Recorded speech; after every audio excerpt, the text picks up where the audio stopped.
Bonjour à toutes et à tous, chronique pour la radio CNE, nous sommes la semaine du 14 avril 2025.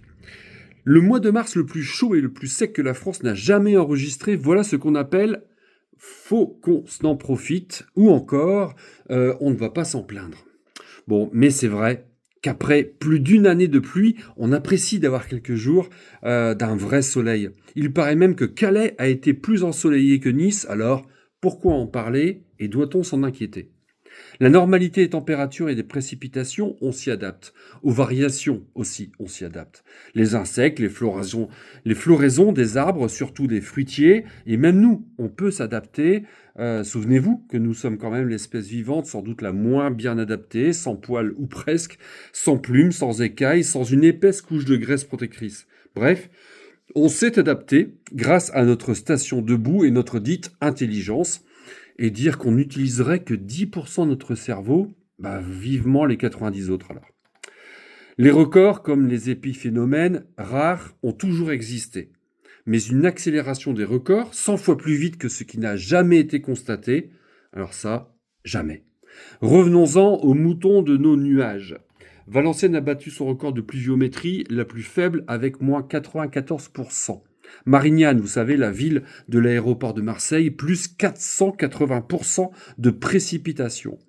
La température moyenne pour tout le territoire national est normalement de 7,4 degrés en ce mois de mars. On est monté à 13,7 de moyenne, avec un record de 26,7 dans les Pyrénées-Orientales et même 19,8 à Valenciennes. Si on regarde les tendances, on a peut-être un problème, Houston. Les 20 mois sur les 21 derniers ont été plus chauds de 1,6 degrés que sur la période pré-industrielle.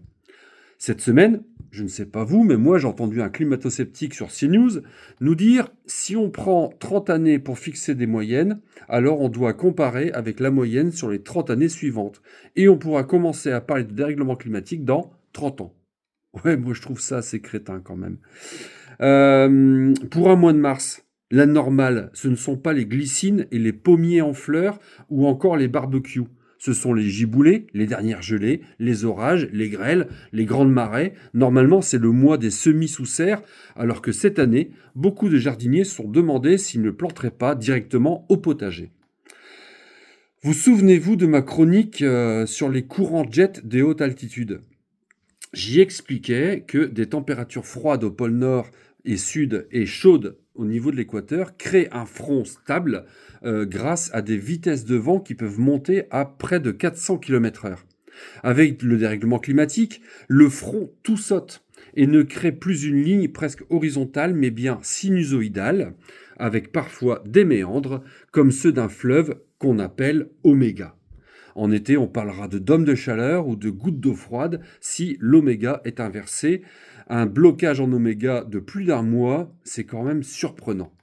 Allez, pour finir cette chronique, une fois n'est pas coutume, Monsieur Bayrou nous a annoncé, alors c'était hier, mercredi, avec un lexique digne de film catastrophe hollywoodien, que notre économie devrait, selon lui, changer. Il dit que c'est obligé, qu'il y ait moins de services publics, que les ouvriers travaillent plus, les salariés travaillent plus et que les riches soient moins taxés et que les impôts sur les entreprises continuent de baisser, etc., etc.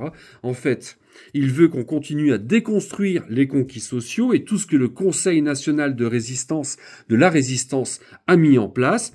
On continue donc les coups de botte dans les portes de la justice sociale et celles de la Constitution française, comme en fait depuis que la droite gouverne.